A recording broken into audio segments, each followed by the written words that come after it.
Welcome back to the Gardening with Joy and Holly radio show. Thank you so much for allowing us to be part of your day. Coupon codes and company information about the sponsors, parent website, the WisconsinVegetableGardener.com, underneath the Money tab and the Season 9 tab. It's time for your garden questions and our garden answers. Send them on over to GardenTalkRadio@gmail.com. GardenTalkRadio@gmail.com. Toll free coast to coast, 1-800-927-SHOW. That's 1-800-927-7469. See what we can get through to the top of the hour.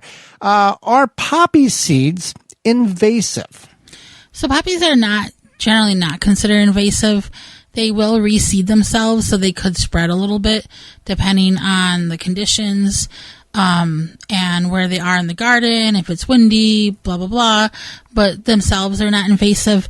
The California poppy can naturalize in some areas and be considered invasive, but it has to be the right conditions. So for general, are they invasive? No. Do they reseed themselves? Yes. Can they spread around a little bit? Yes, but they're not an aggressive reseeder. And if they are in places in which you don't like, it's easy to extract them and control. It's not like mint or like raspberries. It's very easy to control and remove in areas that you don't want to. Right. How long do I can quarter-pint jars at sea level? So it really depends on what you're canning. And can you do a jar that small? Yeah, you can do 4-ounce jars. Okay. They didn't ask for pressure canning. They just asked about canning. Okay. So, like, I've made mustard in 4-ounce jars. Right. So you would have to, you can find this information, what you're canning, at the National Center for Home Food Preservation. And that should give you an idea wherever you are at sea level or above sea level or whatever. It makes a very, very big difference. Yes. Healthy versus safe versus unsafe based on your altitude. Right. So all that information can be found at the National Center for Home Food Preservation, or also freshpreserving.com will be able to give you the best guide. That is the ball website. Yes, correct.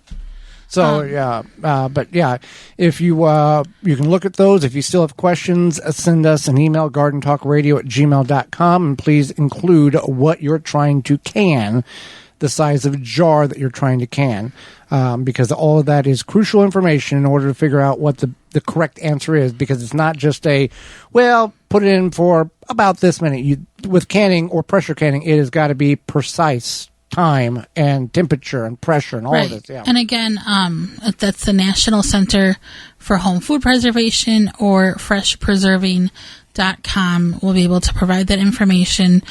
Or I think there's resources there where you could reach out and get a hold of someone. Extension office. Yeah, or your local extension office should be able to direct you. So this is the next question here. This is my first year with broccoli. How do I know when it's time to pick it? Okay.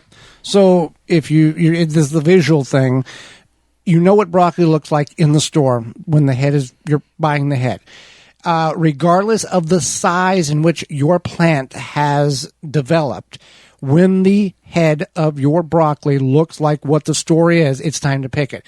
Leaving it there going, okay, if I wait another couple of days, it'll get wider and bigger. It's not. It's already reached its potential diameter, width, size, and if you leave it there, it will start to flower. Now, that is edible, but it's not as wonderful tasting as the broccoli in its immature or non-flowered state. A bonus, once you harvest that, you can let that plant stay in the ground, and there is the opportunity and good potential that additional smaller heads will start developing on the side shoots or out of that specific area in which you've cut the initial head off of.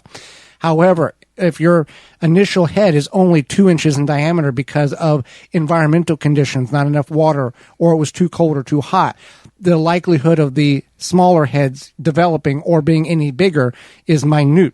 So keep that in mind. Also, you can remove the plant in its entirety and cut the stalk off, peel the stalk like you would a carrot, and then shred it, and you can have broccoli slaw made from the stem as well. So you can get 2 harvests. Now, we have never been able to figure out successfully how to grow broccoli or cauliflower. We had one plant, one time in the last 14 years that grew in our front yard garden that did extremely well. That's the only time. When your percentage is that low, we quit trying. So just keep that in mind. What is dog vomit slime? So dog vomit slime mold is it's also known as scrambled egg mold. It's yellow, tan, whitish, fluffy. I've seen it looks brown. like brown. It looks like dog vomit. It's kind of foamy looking. It's a mass, and it does contain a lot of spores. It's just a mold. It's typically seen anytime from late spring through fall. When it's hot and humid, it'll come upon.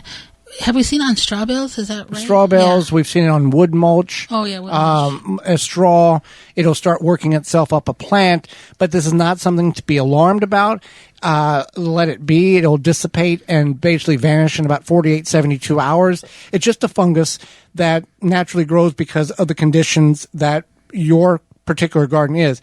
It's rained. It's gotten hot. This will start to develop. It's not a big deal. It's not something to get over concerned with. Sometimes it'll come and go and you don't even know it's out there because you didn't check on the garden in 3 days. So it's not a big deal. No, it's not a big deal. And that's okay. It's just, it'll go away. How do I prune Roma tomatoes, or should I? Well, that all depends on your time. We always recommend pruning the lower 6 to 8 inches from ground up the stalk to prevent soil splash up, mulching that using yellow whole grain cornmeal as a early blight preventative measure. And then you can also trim any of the upper level canopy leaves and limbs that may be reaching to the ground. But we never trim tomatoes outside of that because the more you trim, the less likely those limbs in which you're trimming can potentially develop flowers, and you're limiting the production of plant the fruit that plant will produce. So I wouldn't prune your tomatoes at all. Just cage them or trellis them and enjoy the harvest.